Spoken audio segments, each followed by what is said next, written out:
Good afternoon, everyone. I'm Hunter Diller, and I will be talking about why you should become an organ donor.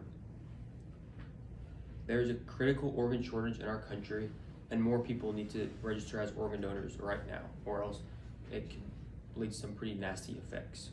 I'll be using the problem, cause, solution format for the speech. And like I said, there is a severe shortage of organs in this country, and more people need to register. I'm credible to give this speech because I have an interest in healthcare, as well as about a month ago I shadowed a flight nurse in Wichita, and there was a situation where the patient needed to be transported to be harvested to Kansas City. So that was a very unique experience that I had witnessing organ donation firsthand.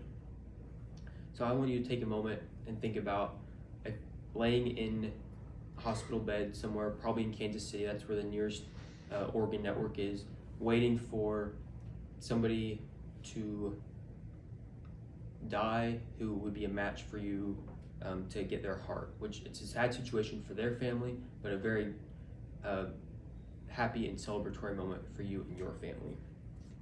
So to start off, one donor can save 8 lives with all their organs between lungs, liver, heart, and skin grafts, as well as many other things too. And 17 people die each day because they're waiting for an organ and they never get it. People with chronic conditions such as kidney failure, liver failure, heart disease, and many other things, lives can be restored just with help from another person and intaking their organs to get replaced. And it's really like another chance at life. You can do the things you like to do again, you can feel better and live longer. The second reason, like I said, is 17 people die each day waiting for the organ that never comes. Many don't know that they are eligible to donate because of just misinformation, or not maybe misinformation, but miseducation on potentially being a donor, or just a willingness, I don't need to do that, like it's not really a big deal. There are many missed opportunities, including identification, seeing that someone has a rare genetic disease, or not necessarily disease, but genetic makeup, giving them a certain heart that only a few other people can take. Transportation, like some organs such as a heart can only be out of your body for a few hours before it has to go into a new body. So transportation is a pretty critical issue as well. And then just public awareness, like I said. The Uniform Anatomical Gift Act, as well as the National Organ Transplant Act, says that donors will and have to get the same treatment as if they were not a donor, because that is a common concern that many people have. That's also the Hippocratic Oath, just saying that the doctor will do what is the best interest to the patient, as well as everything in their ability to help the patient. Another concern is the family members having to think about what their loved one is going through after they die, or what the patient has, if they have to do anything extra while they're alive. The answer to that is no. You just register, and it costs $0 to you, but you are paid with the reward of saving someone else's life. So like I said, it's kind of sad thinking about somebody dying. It's usually a young person, not usually, but could very possibly be a young person, because their organs are going to be healthier to put into a new person. But you're also saving and restoring up to 8 people's lives. Your heart could go to someone who has been waiting for months.